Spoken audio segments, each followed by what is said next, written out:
It's August 24th, 79 AD. The sun beats down on the bustling streets of Pompeii. The air is thick with the smells of baking bread, fragrant spices from the market, and the sweat of hard labor. In the shadow of the great mountain, Vesuvius, life unfolds as it has for centuries. Children chase each other through cobblestone alleys. Merchants hawk their wares with practiced cries, and politicians debate in the forum. No one suspects that this is their last sunrise. Look at this scene. In the grand amphitheater, gladiators are preparing for the upcoming games. They sharpen their swords, oil their muscles, and exchange grim pleasantries. The crowd loves a good spectacle, and these men are the stars of the show. They are warriors, slaves, and free men, all bound by the sands of the arena. Their lives are a constant dance with death, but the death they expect comes from a fellow fighter's blade, not from the sky above. Meanwhile, in a lavish villa overlooking the Bay of Naples, a wealthy family enjoys a midday feast. They lounge on triclinia, sipping wine cooled with snow from the mountain, their laughter echoing through frescoed halls. They discuss business, gossip, and the latest political scandals from Rome. The ground beneath them gives a slight, almost imperceptible tremor. A servant drops a platter of figs, but the master scolds him for his clumsiness. "It's just an earth tremor," they say. Common in this region. Nothing to worry about. They are blissfully, tragically unaware of the pressure building deep within the earth. Let's walk through the city's heart, the Forum. This is the center of Pompeii's public life. Temples dedicated to Jupiter, Apollo, and the emperor stand as proud symbols of Roman power and piety. Priests perform their daily rituals, offering sacrifices and prayers for the continued prosperity of the city. Businessmen strike deals in the shade of the porticos, their voices a low hum of commerce. The ground shakes again, a little stronger this time. A few loose tiles clatter from a roof. People pause, look around, and then, seeing nothing else amiss, simply carry on. The gods, surely, are pleased with Pompeii. Now, picture the training grounds. Young Roman soldiers, brimming with discipline and pride, drill under the watchful eye of a seasoned centurion.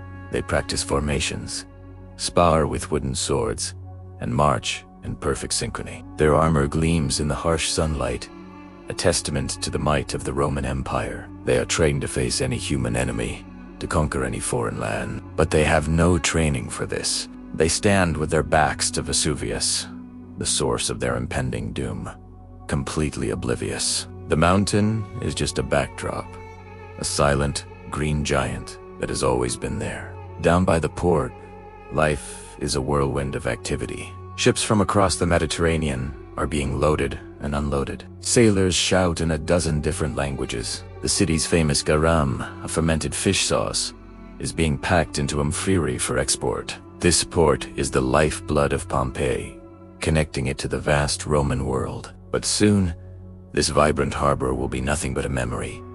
Buried under tons of volcanic material, the sea itself will be pushed back, forever changing the coastline. Let's step inside a bakery. The air is warm and smells divine. Large millstones, turned by donkeys, grind wheat into flour. Loaves of bread, stamped with the baker's seal, are pulled from a massive brick oven. 81 such loaves will be found here, perfectly preserved by the ash, almost 2,000 years later. They are a haunting reminder of a normal day, of lives interrupted in the most ordinary of moments. The people of Pompeii were just like us. They worked, they ate, they loved, and they planned for a tomorrow that would never come. As midday approaches, the signs become more ominous, though few know how to read them. Springs and wells mysteriously dry up. Animals become restless dogs, bark incessantly. Birds refuse to sing, and sheep huddle together in fear. They sense the change in the earth, the subtle shifts in gas and pressure that humans ignore. A few people notice the strangeness, whispering of ill omens, but their concerns are dismissed as superstition. Life has a powerful momentum, and the momentum of Pompeii is carrying it straight towards annihilation. Then, around 1 in the afternoon, it happens. A cataclysmic explosion, louder than anything anyone has ever heard, rips the top off Mount Vesuvius. It's not a lava flow, Not at first. Instead, a monstrous column of superheated gas, ash, and pumice stone rockets miles into the sky, punching through the atmosphere and spreading out like a grotesque pine tree. The sky turns black. The sun is gone. Day becomes a terrifying, suffocating night. Panic erupts. The scene of order and daily life descends into pure chaos. People pour out of their homes and workshops, screaming, crying, and praying. Some run towards the port, hoping to escape by sea. Others huddle in their homes, believing it to be the safest place. Many flock to the temples, begging the gods for mercy. But there is no mercy to be had. The first deadly shower begins to fall, not rain, but small, lightweight pumice stones. They pile up like a bizarre snowfall, blocking doors, collapsing roofs, and trapping people inside their homes.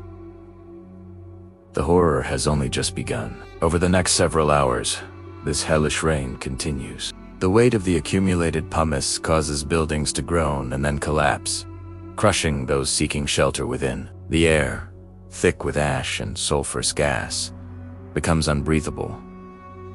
People tie cloths over their faces, but it's no use. They choke and fall in the streets, buried by the relentless downpour of stone. For those who survived this first phase, a far more terrible fate awaited. As the eruption column lost its upward momentum, it collapsed. A pyroclastic surge,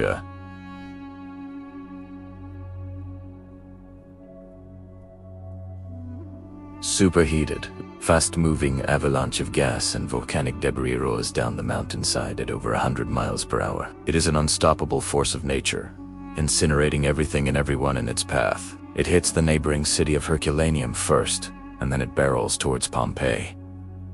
This is the end. There is no escape. The heat is so intense that it vaporizes soft tissue instantly. People die where they stand, in the middle of a step, in a female embrace, or shielding their faces. Their bodies are then encased in the fine ash that settles like a thick blanket over the entire city. This ash hardens over time, creating perfect molds of the victims in their final moments, preserving their agony for millennia. In less than 24 hours, the vibrant, living city of Pompeii is gone, wiped from the face of the earth. It lies silent and entombed under more than 20 feet of volcanic material, lost to history. For nearly 1,700 years, it would remain a forgotten legend. A ghost city sleeping beneath vineyards and fields. The tragedy of Pompeii is not just the story of a natural disaster. It's the profoundly human story of lives cut short without warning. It serves as a powerful and humbling reminder of our own fragility in the face of nature's awesome power. Thank you so much for joining me on this journey back in time. If you found this glimpse into the final day of Pompeii fascinating, please like this video and subscribe to the channel for more stories from history. We'll see you next time.